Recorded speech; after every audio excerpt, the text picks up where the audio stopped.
What's up, YouTube? FatKings Phil coming at you with my week 46 update from vertical sleeve gastrectomy, which I had back in July of 2013. And let's see, today is the day that marks my 1-year anniversary from starting videos on YouTube.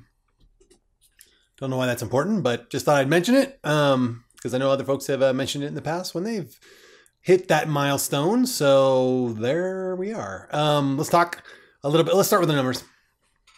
Numbers on the day of surgery were 332.8 or 151 kilograms. This morning I was 213.2 in pounds or 96.7 in kilograms, which is a 0.6 pound loss this week or a 0.3 kilogram loss this week. And that brings me to a total of 119.6 pounds lost or 54.3 kilograms. Okay, so not a lot of movement there, right? So half a pound. We're going to talk a lot about my workout ethic this week. I did try and tighten up my eating quite a bit. I don't know how successful I was with that. Over the weekend, I did go out to dinner, but I had very reasonable foods. I mean, nothing that would be off plan. But I'm thinking maybe some salt and stuff in there that I wouldn't have normally had. But still, I just don't think I'm going to be dropping fast at this rate. And here's another reason I'll tell you that. So last week I went in and saw my nutritionist on Wednesday, which was the day after I made the last video. And as you know, I had not lost anything last week. And but yet my body fat was down again, almost a full, well, it was 0.75%. It was down again in 3 weeks. And it was a half a pound of muscle gain. So that's a good thing. So that, I mean, that's fine. My weight didn't change at all, but the composition of my body changed in a way that I want it to change. That is my goal. My goal is to drop body fat while increasing lean muscle mass. So win, right? So that's the way I kind of almost want to start measuring my journey at this point.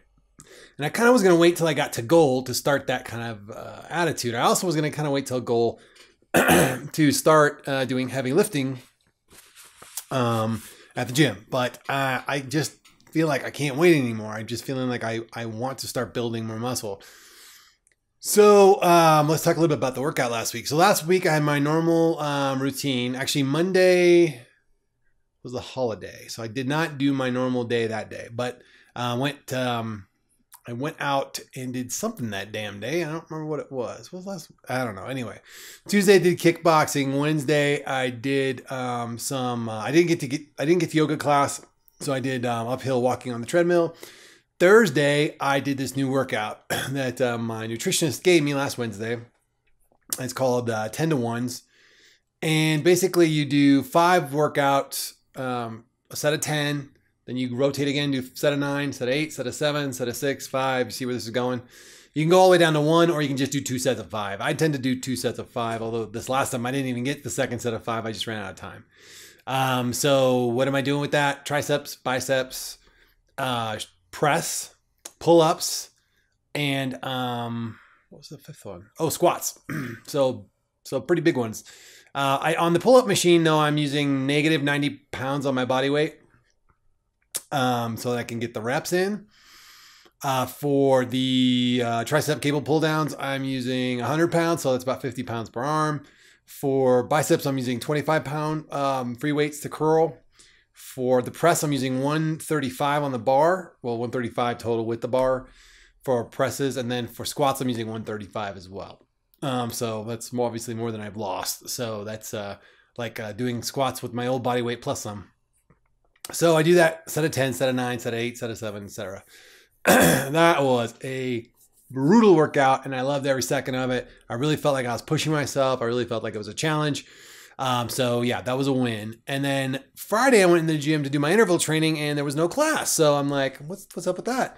So I started doing the interval training with another person who was there for the same thing. She and I are like, look, let's just do 20 seconds on, 10 seconds off for 10 minutes, and we'll see how we feel. So we did that. And we're like, yeah, it feels pretty good. Let's do another 10 minutes. So we did another 10 minutes like that. And then the trainer came out. She said, how come you guys aren't doing the 5K run today? And I said, well, I didn't know there was a 5K run today, and I hate running. She's like, well, there's one. I'm like, well, how far is a 5K? She's like, it's 3.1 miles. Excuse me. I looked down on the treadmill, and we'd already gone 2.2 miles. So I said, well, why don't we go to 3.8 miles to make up for the 10 seconds we were resting every minute, or 20 seconds we were resting every minute, and then we'll call that the 5K. And she's like, okay, let's do it.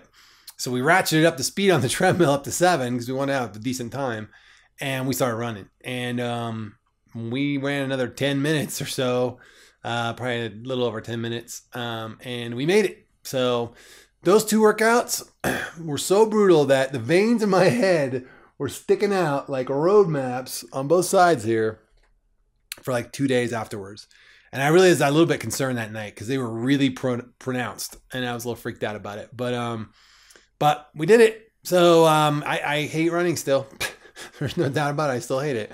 So that was my 5K attempt. I guess next time I should attempt it straight through, not doing intervals. Although technically, I mean, who cares how you run the 5K, right? You can run for 20 seconds, rest for 10 if you want. Run for 30, rest for 30. It doesn't matter as long as you get the distance in. So, but because we're using the treadmill, I felt like I had to push it a little further because technically when you step off, the treadmill's still running, it's still counting the distance. So, so that's that. So I'll try it again. And I'd actually like to try the my time on the mile now. I think I could get down to a 10-minute mile. Just as something I was going to try and do at some point. But again, I hate running, so no rush. So that was that.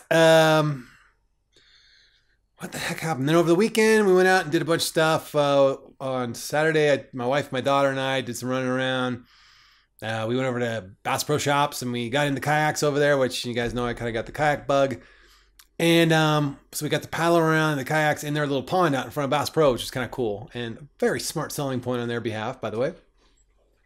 So we got to do that. And my wife didn't seem to, she didn't love it or hate it. She kind of seemed like it was okay to her. So she's kind of interested a little bit now, but I'm really still interested. And so I was agonizing all week over what kind of kayak would I get? Should I get this one, or should I get the cheaper one? Or, do I really need this? Blah, blah, blah, blah. So mainly I'm looking for stability right to left because I'm very tall from my hips to my shoulders, not so much in my legs. I wear a 30-inch inseam on my legs. Most of my friends who are the same height wear a 34-inch inseam. So they have longer legs than I do. So when I'm sitting up in a boat, there's a lot more weight up high, and the side-to-side stuff kind of freaks me out. I feel like I'm going to fall in. So some of these fishing kayaks, even the 10-foot ones, are a little wider, and they have a little more stability, and they tend to have a tri-hull. So the one I tried at Bass Pro was the FS10. It's a fishing kayak. I don't fish, but I like the kayak better than the other one. So anyway, hemming and hawing about that. It's $500 for the kayak. It's $60 for the paddle. It's $60 for the life vest, whatever. You can tie down straps, all that crap. It can add up quick. And I'm just not one that likes to spend money on myself. Being a dad, I'm like, that's money I could put toward this for the kids or that for the family or whatever. And I started thinking about my goal gift, and I was thinking about getting myself a bottle of, I think I talked about this, a bottle of very old Glenlivet Scotch, which is running like $350, $380. I started thinking to myself, that money would be better spent on something like this where I can apply it to my fitness level. And, I had an extra $100 kind of hiding in my wallet from last time I went skiing. I didn't spend it, and I didn't put it back though either. It was just kind of sitting there as like cushion money, if you will. And so I said, okay, well, now I've got the boat figured out. So, 400 plus, okay, that's 500. I'm there. So I just got to buy a paddle and a life vest, really. So I just pulled the trigger yesterday, bought it, brought it home, and that's going to be my goal gift to myself. Now, again, I kind of feel like I've hit goal as far as what I set out to do, as far as fitness level, as far as body fat percentage. 215 was my original weight goal. I moved it down to 210 to give me a little rebound room for putting on muscle. But it seems like I'm going to be doing that kind of around the 213 to 212 range. I'm going to be constantly fluctuating back in there. So we'll just see where that ends up. I'm not giving up on 210 yet. I'm not really ready to call goal per se publicly, but internally I think I kind of have. And that's kind of bad because when it comes down to like, well, man, I should really knuckle down and just do protein shakes all week. And just get that at 3 pounds off. Granted, that's not the right way to do it. Number one, I'd lose muscle mass. Number two, I just don't have the motivation to do it. I'm happy where I'm at. I'm content with what I've achieved. I know I'm going to keep burning body fat. I'm going to keep working out hard. And now I've got a new toy that's going to spend even more time burning calories. So that's kind of where I'm at. Don't have much more else on that. Other than I don't know if I'm more excited about using the kayak or doing the little cool modifications that people do to them. They have all kinds of little cool wells, and you can put milk crates in the back well, and you can put all these like cool little things. Some people install like LED lights inside them and stuff. Not that I'm gonna be on the water at night, but I mean, just some of the things people do. I want to build a camera mount system for it because I don't fish. They have the fishing holders in the back. I'm going to use some PVC pipe to construct a almost like a roll bar looking kind of thing, but it's a utility rack for putting a camera on and things like that. So I'll be able to take my camera out and get some shots of me out there doing that. And I'm looking at all the new lakes and things that are around here. I want to get some bungee cords and like I said, a milk crate, some other stuff, just so I have some storage in the back there should I decide to like use it for camping or something. So we'll see. I don't know. I have no more money left to spend. I've spent enough money this week. I will have to wait till next check to buy those little knick-knack things. But so yeah, kind of a fun win. But again, not calling goal officially. So I don't know if that's just me being stubborn because I set a number and I'm gonna hit it, or if that's me just, you know, me feeling like if I call it here, I somehow didn't make it. But whatever. Again,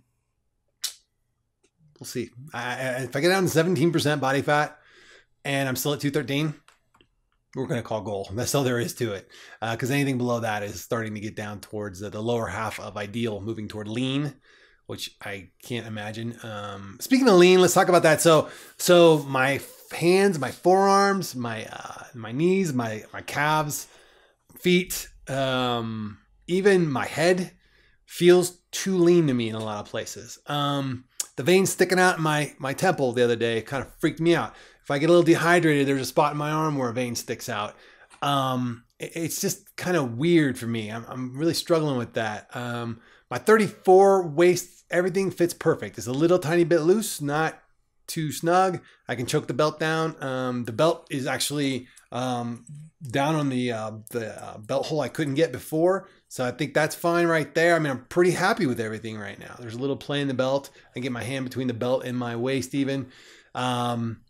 So I'm pretty good with everything where it's at. So I guess technically I could call gold, but I'm just not gonna. I'm gonna try and stick it out. A couple more weeks. If I don't get to 210 before the 1 year mark, then we'll talk about it. I mean, that's still a couple weeks off. I mean, we still got another 4 weeks, at least 5 weeks, maybe 6. I don't have to look. We'll talk about it then. I've gone to the nutritionist twice since then. So, all right, I'm retreading old ground. I was going to get into this whole self-esteem thing that little Aussie Mel was kind enough to forward me some stuff that she had found on self-esteem. And they're great modules. And I think I linked it up in the FatKings. I know I did. I linked it up in the FatKings page on Facebook a couple of weeks ago, or maybe even last week. And it was, just some things in there that really hit home with me. I'll highlight them real quick because I'm already running pretty late.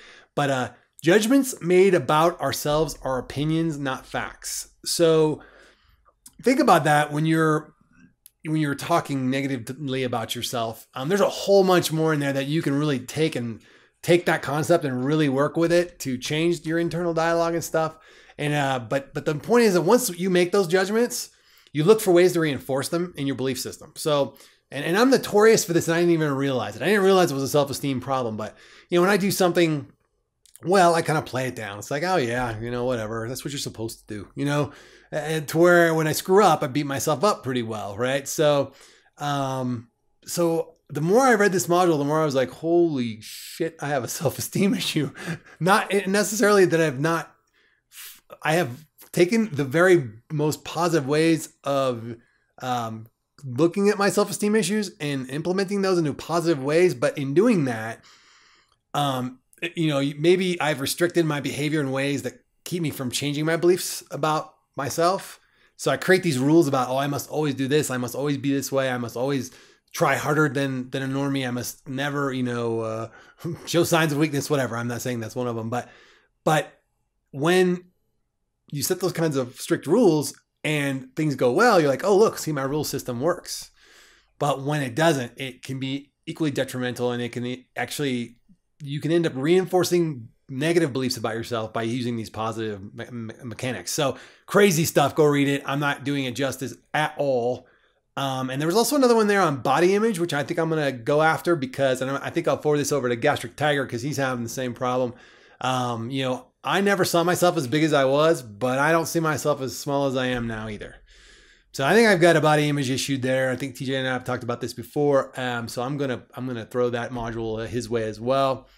But if you go to the page that I linked up on FatKings, you can just click on the root link there for the homepage and then go back into the modules and you'll find it there. You don't have to have the direct link.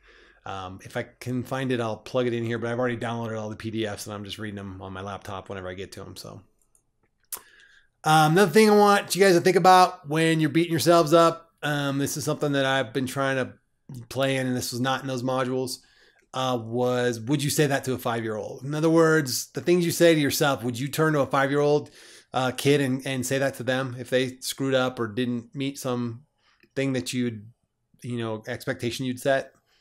Probably not. So you got to think about that. If that kind of negative talk hurts you, whether you're 5 or you're 45 or 43, almost. Okay, so not even really almost, but still. Okay, that's it, guys. I'm out of here. It's been long enough. Nobody likes to hear me talk this long in circles. All right, guys, hope you're doing well. I will talk to you again soon. Until then, remember, it's good to be the king.